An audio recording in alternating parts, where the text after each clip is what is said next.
বুক জ্বালাপোড়া হলেই কি ধরে নেওয়া উচিত যে আপনার অ্যাসিডটা বেশি? উত্তরটা শুনলে আপনি অবাক হবেন। আসসালামু আলাইকুম, আমি doctor Saima Asad, senior consultant, AIC holistic care. আশা করি সবাই ভালো আছেন। আজকের ভিডিওটিতে অ্যাসিড রিফ্লাক্স বা গ্যাস্ট্রিক সম্পর্কে ধারণাটাকে একটু পরিষ্কার করে বলবো। আমরা সাধারণত বুক জ্বালাপোড়া বা টক ঢেকুর উঠলেই ধরে নিই আমার নিশ্চয়ই অ্যাসিড বেশি হয়েছে। কিন্তু সুখবর হলো বিষয়টা যতটা জটিল মনে হয় ততটা নয়। শুধু একটু গভীরভাবে বুঝলেই আসল কারণ খুঁজে পাওয়া সম্ভব। সব জার্ড বা অ্যাসিড রিফ্লাক্স কি সত্যিই অতিরিক্ত অ্যাসিডের কারণে হয়ে থাকে? উত্তরটা হলো সবসময় আসলে তা নয়। অনেক ক্ষেত্রেই আসল বিষয়টা হলো অ্যাসিড কোথায় যাচ্ছে এবং কেন যাচ্ছে, আর এটা বুঝতে পারলেই সঠিক সমাধানের পথটা খুলে যায়। জিইআরডি জার্ড আসলে কি?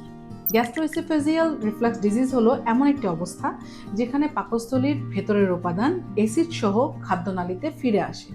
এর ফলে বুক জ্বালাপোড়া, টক ঢেকুর, গলায় জ্বালা ভাব বা দীর্ঘদিন কাশি হতে পারে। মজার ব্যাপার হচ্ছে এই প্রক্রিয়াটা যদি আপনি বুঝে ফেলেন তাহলে এটা কেন হচ্ছে সেটাও ধাপে ধাপে বের করা সম্ভব। আসুন একটু জেনে নিই কেন অ্যাসিড উপরে উঠে আসে।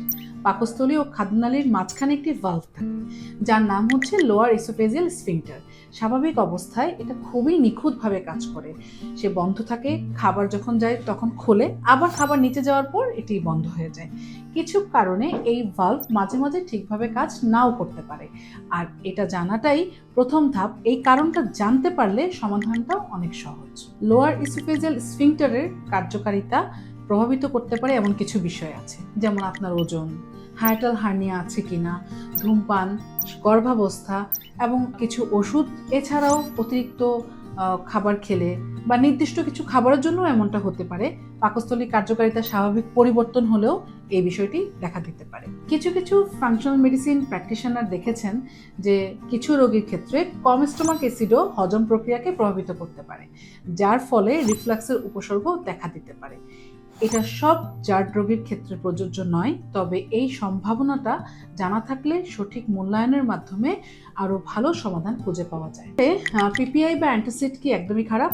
না, উত্তরটা হচ্ছে না। এই ওষুধগুলো অনেক রোগীর জন্য দারুণ কার্যকর এবং প্রয়োজনীয় একটি সমাধান, বিশেষ করে যারা আলসার, তীব্র জার্ড, ব্যারেট ইসোফ্যাগাস কিংবা রক্তক্ষরণ এই ধরনের সমস্যায় ভুগে থাকেন। এগুলো ব্যবহারের সবচেয়ে ভালো ফলটা তখনই পাওয়া যায় যখন এটা একজন চিকিৎসকের তত্ত্বাবধানে সঠিক সময়সীমা মেনে করা হয়। দীর্ঘমেয়াদী ব্যবহারের ক্ষেত্রে মাঝে মাঝে কিছু পরীক্ষা নিরীক্ষা করা দরকার, যেমন ভিটামিন B12, ম্যাগনেসিয়ামের মাত্রা কেমন আছে, আয়রন শোষণ ঠিকঠাক হচ্ছে কিনা, রোগ প্রতিরোধ ক্ষমতাটা কেমন আছে। এই বিষয়গুলো যদি নিয়মিত চেক করা হয় সেক্ষেত্রে ওষুধের পূর্ণ উপকার নিরাপদে পাওয়া সম্ভব। রুট কজ বের করার জন্য আমরা শুধু উপসর্গ কমানোর চেষ্টা করি না, আমরা পুরো ছবিটা বুঝতে চেষ্টা করি যাতে দীর্ঘমেয়াদী একটা সমাধান পাওয়া যায়। যেমন আমরা দেখি যে হজমের সমস্যাটা আসলে কোথা থেকে শুরু হয়েছে, এইচ পাইলোরি এর উপস্থিতি আছে কি নেই, খাদ্যাভ্যাসটা কেমন, আপনার ওজনটা এখন কি অবস্থায় আছে, আপনার ঘুম ও মানসিক চাপের প্রভাবটা কেমন আপনার শরীরের উপর, কতদিন যাবত পিপিআই নেওয়া হচ্ছে ইত্যাদি।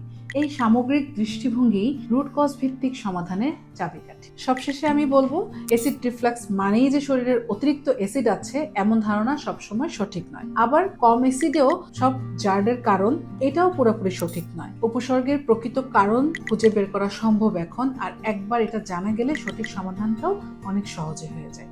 যদি আপনার দীর্ঘদিন বুক জ্বালাপোড়া, টক ঢেকুর, গলায় জ্বালা ভাব বা হজমের সমস্যা থেকে থাকে তাহলে একজন অভিজ্ঞ চিকিৎসকের পরামর্শ নিন। এআইসি হলিস্টিক কেয়ারে আমরা রোগীর পূর্ণ ইতিহাস এবং প্রপার ডায়াগনোসিসের মাধ্যমে রোগীর ব্যক্তিভিত্তিক ট্রিটমেন্ট দিয়ে থাকি।